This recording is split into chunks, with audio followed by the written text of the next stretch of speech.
Cool. Okay. Hey, just real quick before Maddie gets started. She's obviously going to do the lunch and learn today on the inbound conference that she attended. I have attended inbound 3 different times, twice in person and once virtually during the COVID year. I always got a ton out of it.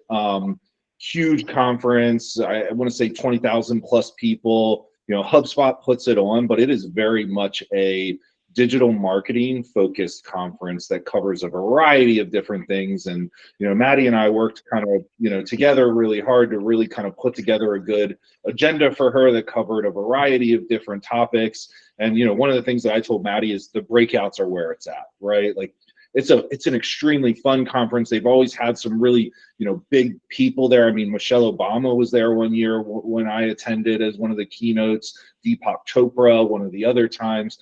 So it's an insane show, really great, just a ton of value in the breakouts that just cover so many different topics related to digital marketing. So I'm going to turn it over to Maddie. I hope she had a great time, and also I know that she learned a lot while she was there. So looking forward to this brief presentation. Thanks, Travis. Yep, it was a really fun conference, and I'm super excited to share some insights. Some of the stuff we might already know, but other things I'm hoping that we can all take away at least one new thing.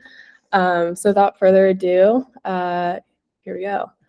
So just thought I'd share a couple fun clips and pictures. So the left is one of the sessions I attended, and the other one is just me going down the escalator. You can see how huge it is. And then here's just a quick agenda of what I plan to cover. Each of these is just a different session that I attended. And then at the end, I'm going to go over some recommendations for the team here. So the first session I attended is Advanced LinkedIn Ads for B2B Marketing. And this was sort of centered around how to secure lower pricing and spend our budget more efficiently. So one way to do this is to actually look at our bidding strategies. So let's say we've run a campaign for a while and we're looking at landing page click-through rates. The landing page click-through rates can be a good indication on what bidding strategy we should use. So for example, let's say we've run a campaign and we're looking at click-through rates and it's below 1%, but at least above 0.45%. This is an indication that we should actually be switching to a manual CPC strategy. And the way to do this effectively is to bid purposely lower than the cost per click that they recommend that you bid on, but to bid higher than what our normal campaign spend per day might be. So for example, if we're spending $50 on a campaign each day, actually raise this to say $80 per day, but then bid lower per click than the recommended amount. So if it's recommending, hey, you should spend $10 to $12 per click, bid lower than that to say, let's say $7, and use the manual CPC strategy. However, if our click-through rates are actually doing really well, like let's say it's above 1%, then use the maximize conversions bidding strategy, and that'll actually be the most efficient way to spend our budget there. And if our click-through rates aren't doing really well, let's say it's below 0.45%, this is just an indication that, hey, maybe we need to fix our audience targeting, our messaging, our imagery to be something more attention-grabbing. Another thing I learned at this session is that we're going to have to rely less on cookies and more on native engagement retargeting. So create audiences off of people who may have interacted with our ads, opened a lead gen form, a document ad, an image click, a website visit, and use those audiences to run against ads that might be saying, hey, request a demo. We want to make sure that we're using retargeting audiences in this case so that our prospects are more warm by the time they find our ad and they're more likely to click. Another thing we can do is to do account testing and segment out our audiences based on types. So let's say we want to target a dermatologist. What we can actually do is test out, what types of audiences are most effective into reaching our dermatologist. For example, we could create 3 different campaigns, all targeting a dermatologist. Maybe one is just job titles, the second campaign is just skills, and the third campaign is just LinkedIn groups. If we can run this viably, meaning our audience sizes are at least 20,000 people per campaign, we'll basically run a test and then just see which of the 3 campaigns has the highest click-through rate, and then that one is the winner in terms of reaching a specific persona. Okay, next one. So this is just an overview of Claude. So a lot of the topics that were covered had to do with AI. So you're going to see a lot of things related to AI in this presentation. But as you can see here, this is just a screenshot showing, hey, you can use Claude, but it also has Gemini, ChatGPT. There's a good way to organize your work, as you can see on the left panel. But how can we actually use this in marketing? So we went over sort of like the 4 steps of how to use AI in our marketing. The first step is, of course, to write a prompt or basically have a conversation with the AI. Basically, you want to speak in plain language what you're looking for help with from the AI, and then you want to iterate on your prompt by having a natural conversation with it.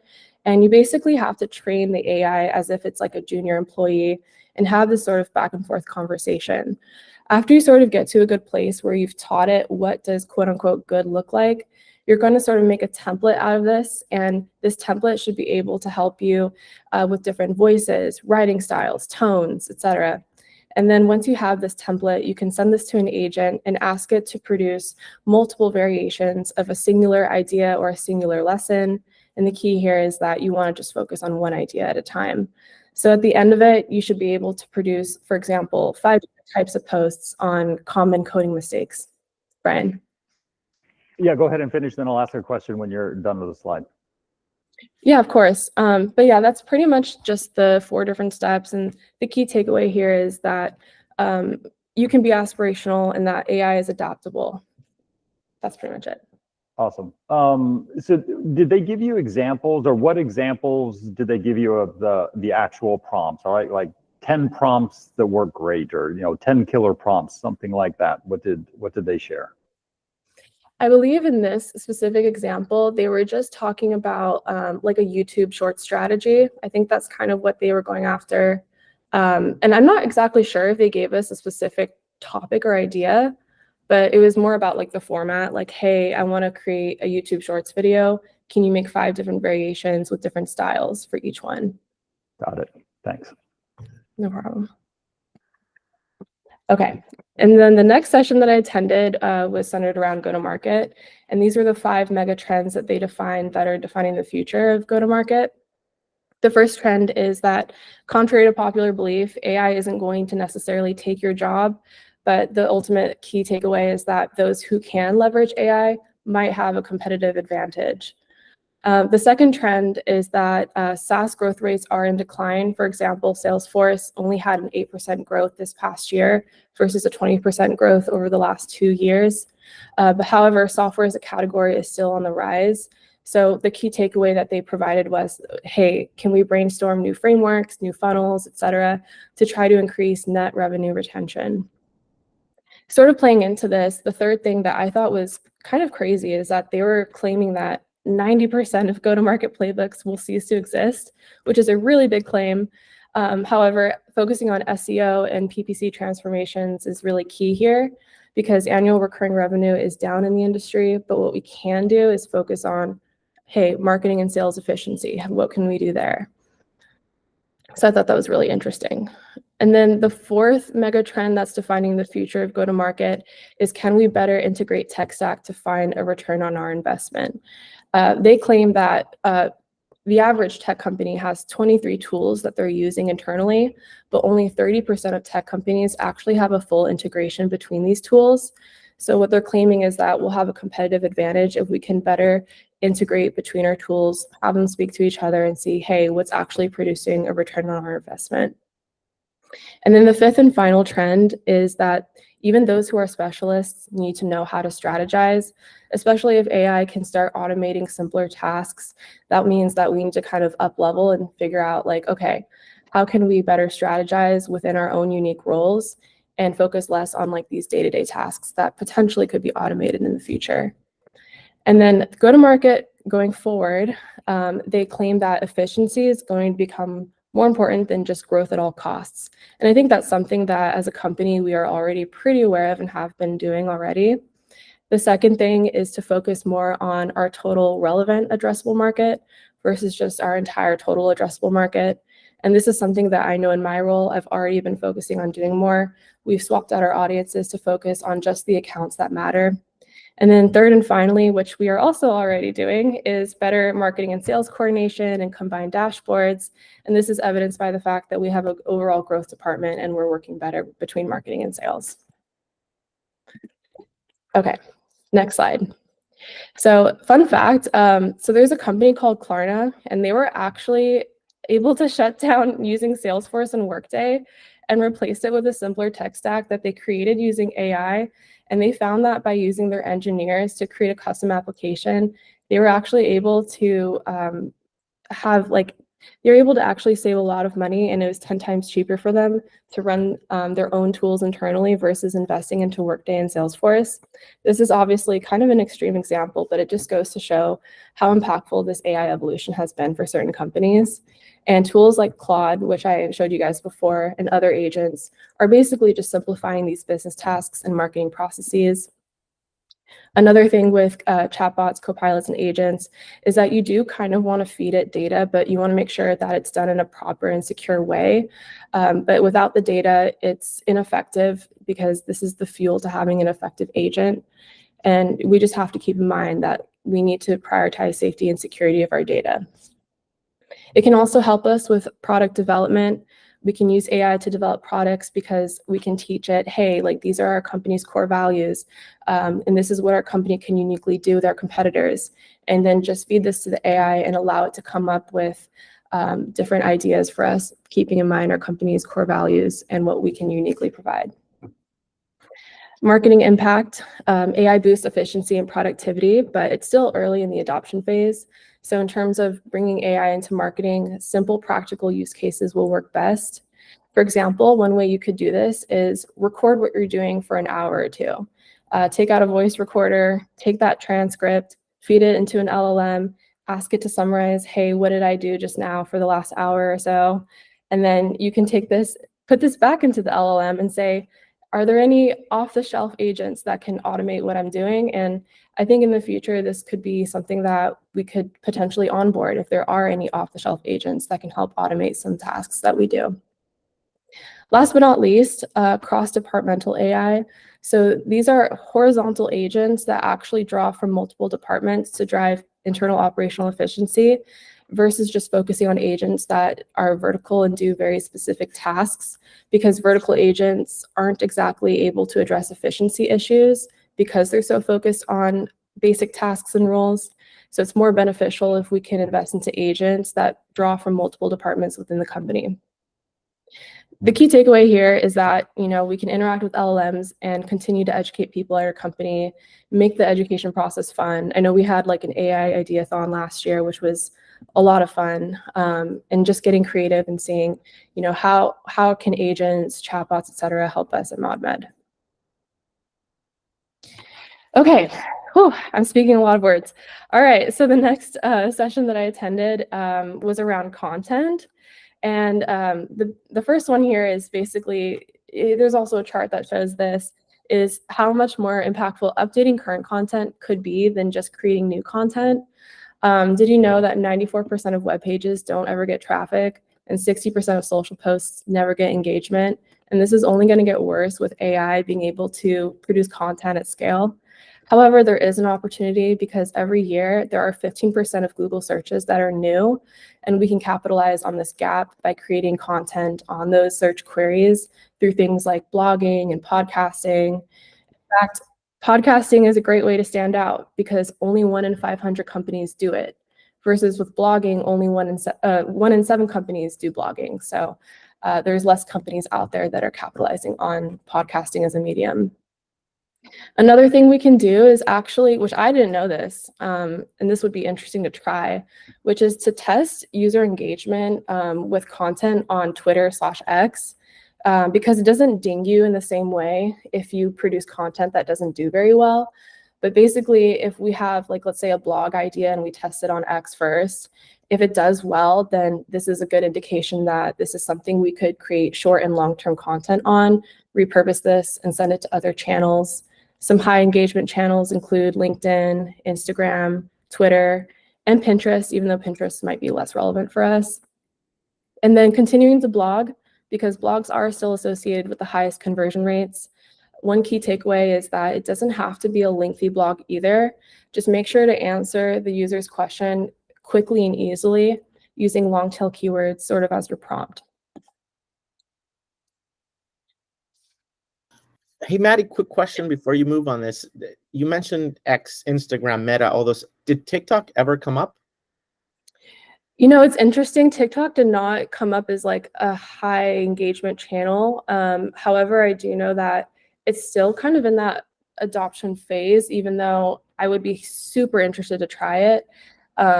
We've had a lot of discussions, I know on the paid media team at least, about using TikTok, and I'm always open-minded to trying it. So, And what about channels like a Reddit, which is these sort of crowd type content platforms?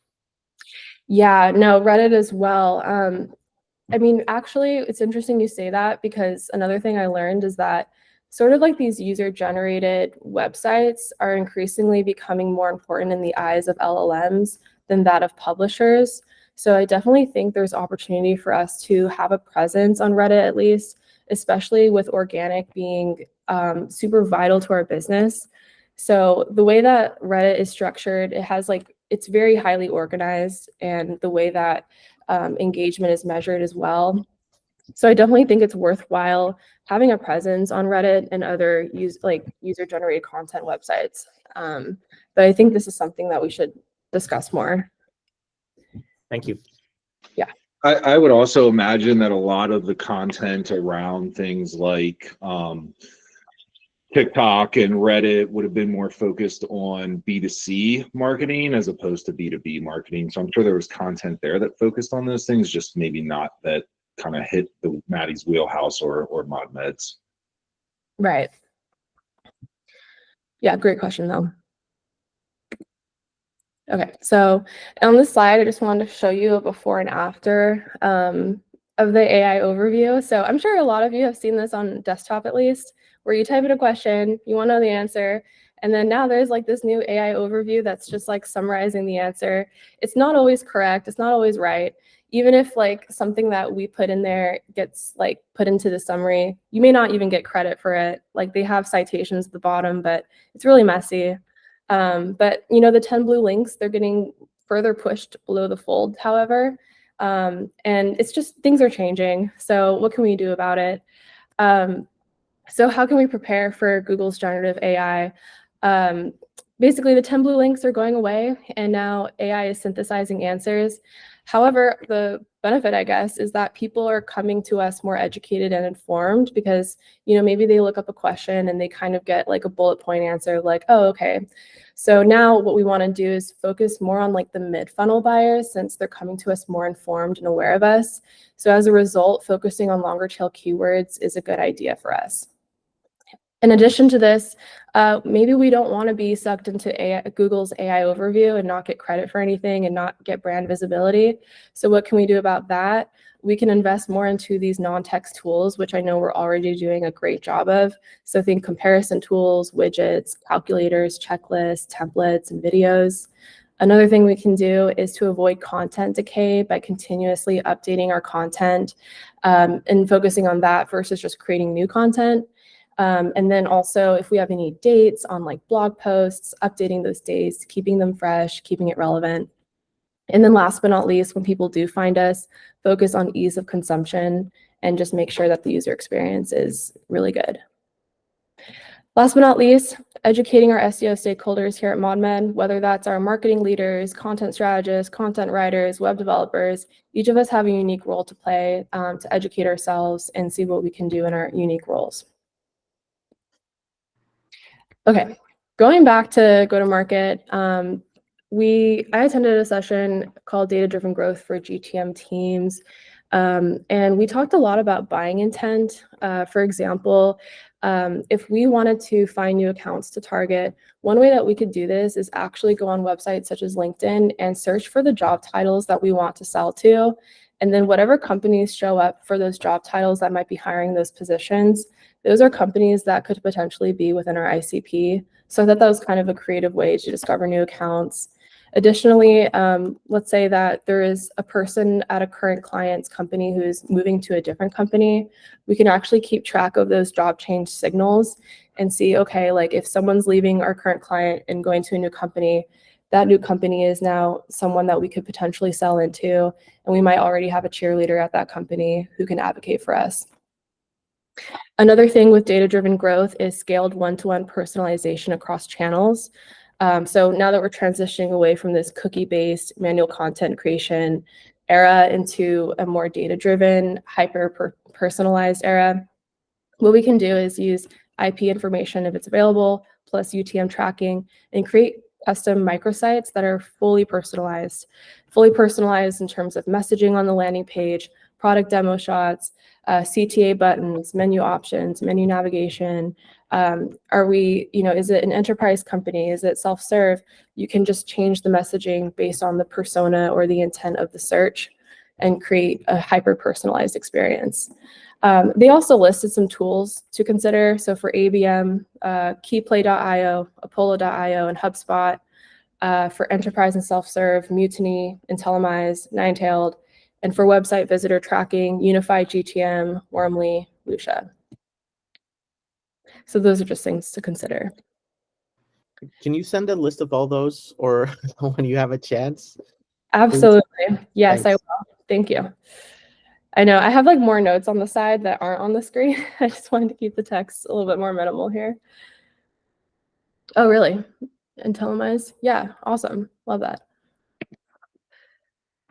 Okay, so, but how can AI help us increase traffic and leads? So one thing that Sam Altman from OpenAI actually said is that 95% of AI-driven marketing might actually just be handled by agencies.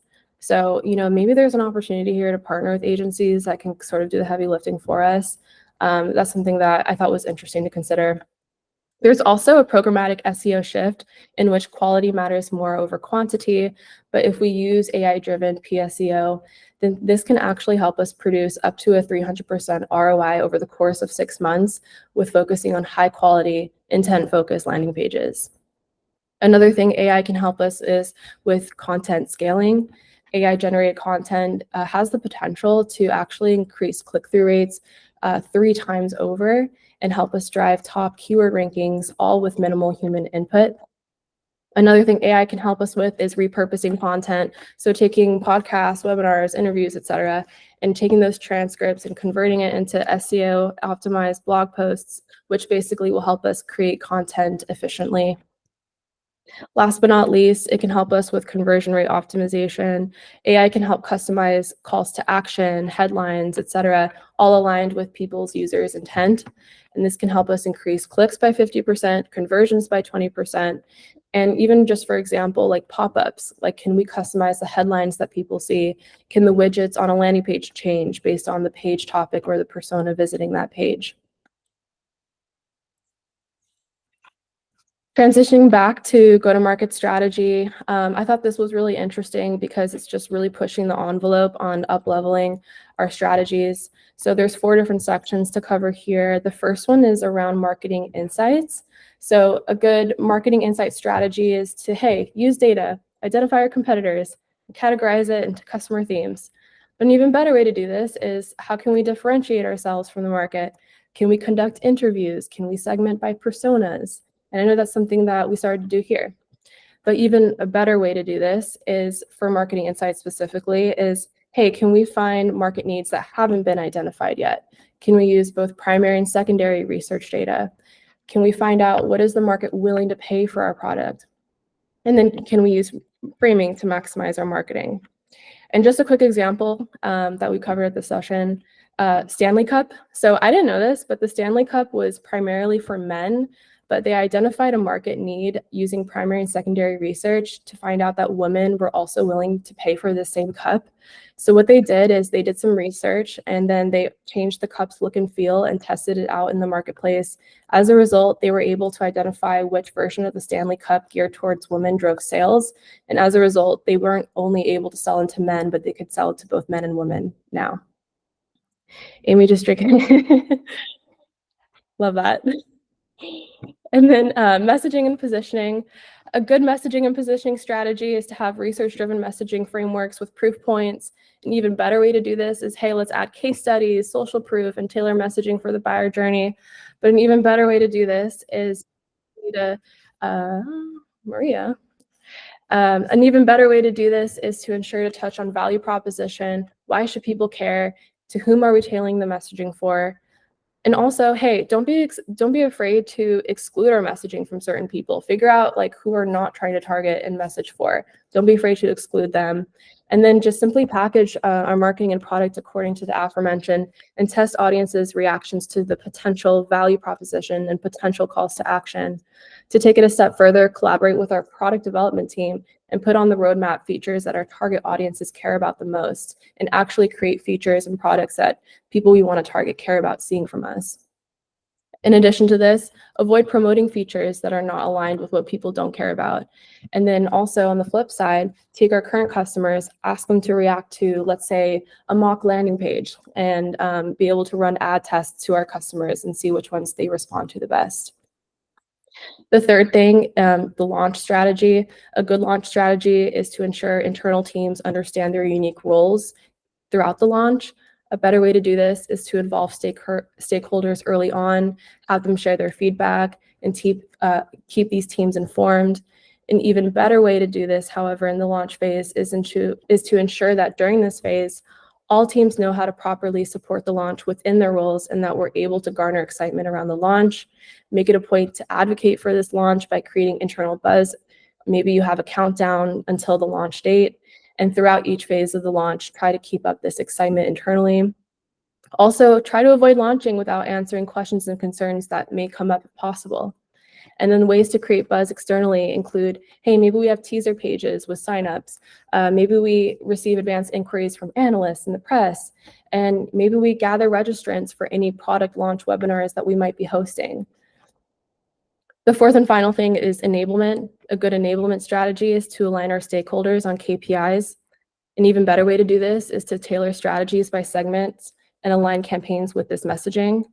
An even better way to have an enablement strategy, thanks, Katie.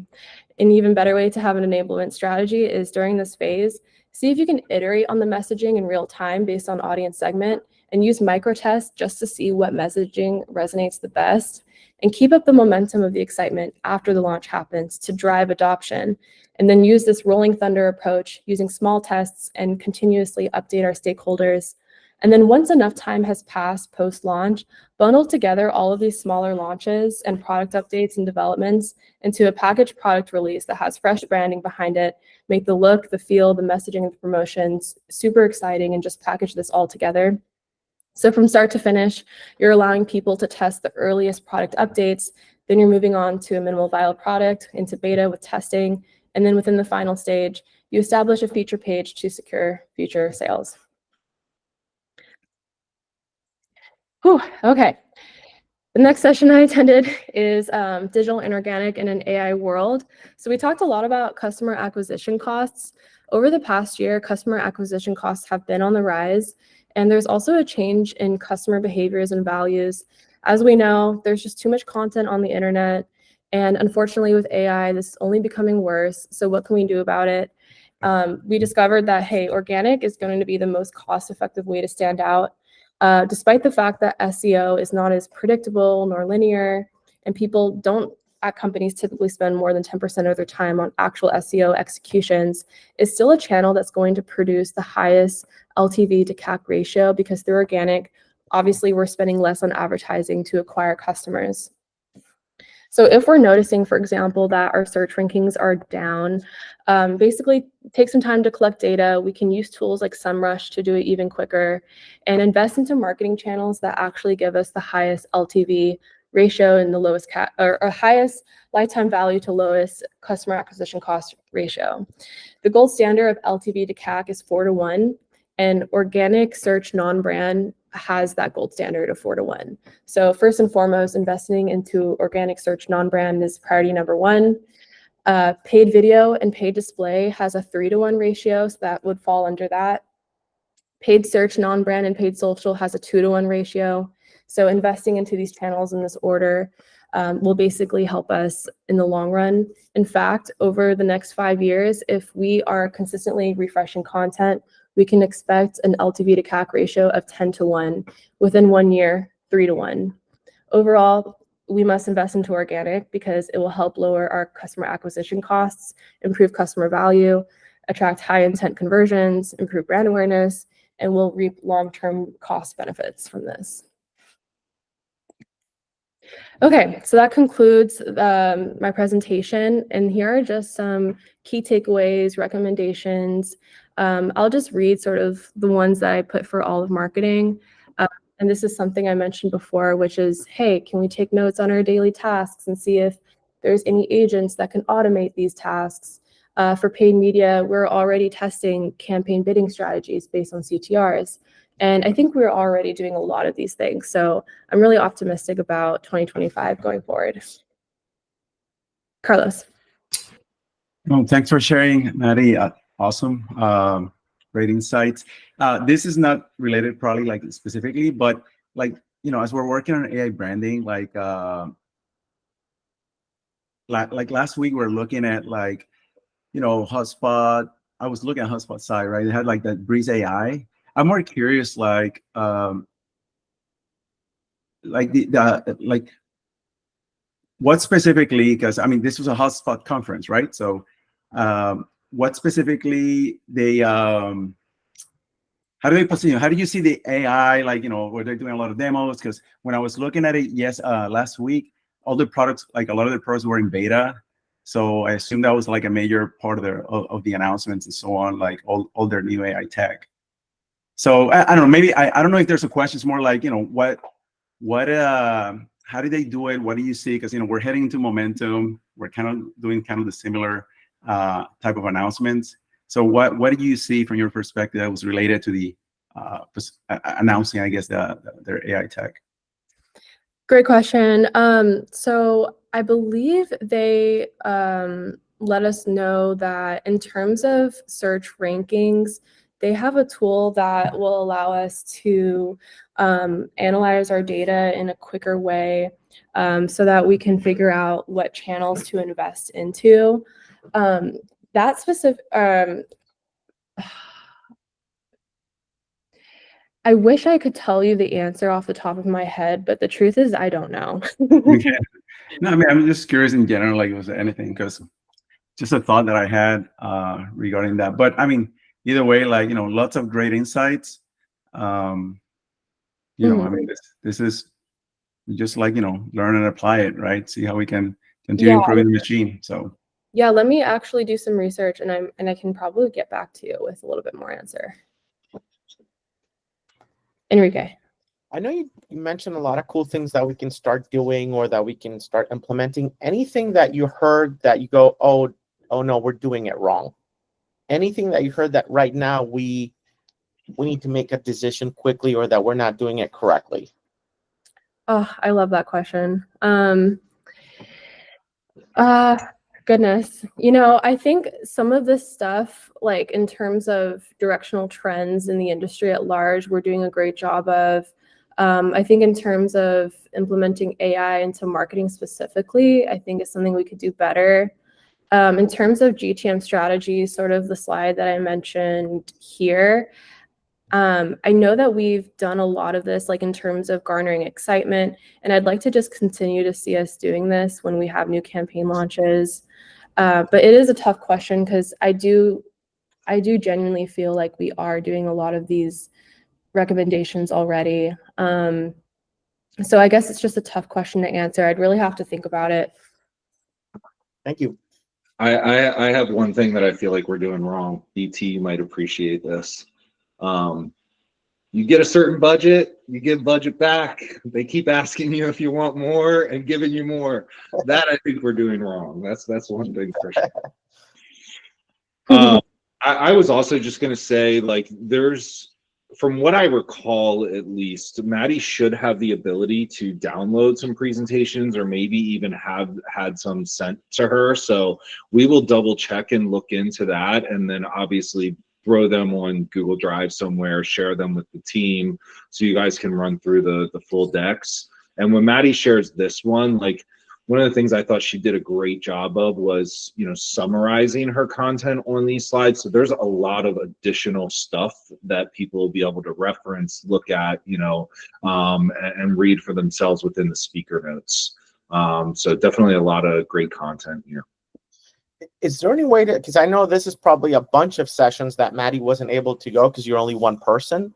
is there any way we can download presentations from other sessions that maybe you did not attend but could be interesting? I'm thinking maybe anything that has to do with sales that might be good for us to be aware of. I don't know. I'm fishing right now, so. No, you're absolutely right. There is definitely a way to do that. I can share a link to the Inbound website, and this will actually allow you to sort of click around through sessions. And a lot of them have made available a PDF version of their presentations and other resources that you can check out. So in the chat, I just put a link to that. Melissa. Yeah, no, I thought this was really good, Maddie. I thought there's a lot of things, like you said, that we're currently doing. When we talk about like some of the ABM things and like specifically how you're referencing like, you know, people that have left their job and like went somewhere different, like I think we have a lot of vendors currently in place that we should be challenging like some of these topics and ideas too. Like, hey, demand base, you have inside view, you have access into job changes, like how are you supporting, you know, these kind of strategies, and just kind of look to challenge our current partners first before we maybe go outside and try and onboard new ones. Also, like, you know, Uberflip and the personalized pages, like maybe we should be using the ABM Uberflip pages, like just kind of little things like that were just popping in my mind as you're kind of going through this. Yeah, I love that. And I think that's a really great idea to start first with the tools that we use and see, hey, what are your capabilities in terms of tracking these different signals? So I love that. Enrique, did you have another question? No, just didn't put my hand down. Sorry, thanks. I love the call out on updating the current content, right, to get the additional, you know, SEO juice out of that. Just seems like that's such a natural, kind of a high leverage, high reward type of thing to do. And I don't think we've got anyone on the content team on here, do we? But it's a great call out for Eileen and that crew. Yeah, I couldn't agree more. And I definitely feel like it helps like take some pressure off of like, oh, we need something new, versus just saying, hey, let's go back to things we already have out there and just try to refresh it and keep it fresh. So I definitely agree with that. Maddie, oh, go ahead. I was going to say I'm on the content team, and I'm happy to hear that. That's yes. fantastic. Oh, there we go, Morgan. Yes, Yeah. thank you. Thank Yep. you. Love that. Maddie, I was going to ask, did you come across Path Factory? Because Path Factory acquired Uberflip, and I knew they're doing some of this, like the personalized landing pages, some of that stuff. Path Factory, is that what it's called? I didn't Yeah. know. Okay. Let me take a look at their website though. It's definitely something I want to look into. Yeah. Yeah, great question though. I didn't know that. Okay, any other questions, guys? Thank you so much for being here. Really appreciate the time on a Friday. Awesome job, Maddie. Thank you. Thank you so much. Maddie. All right. Agreed. Thanks, Right. Maggie. Thanks, everybody. Bye, guys. Bye. Bye.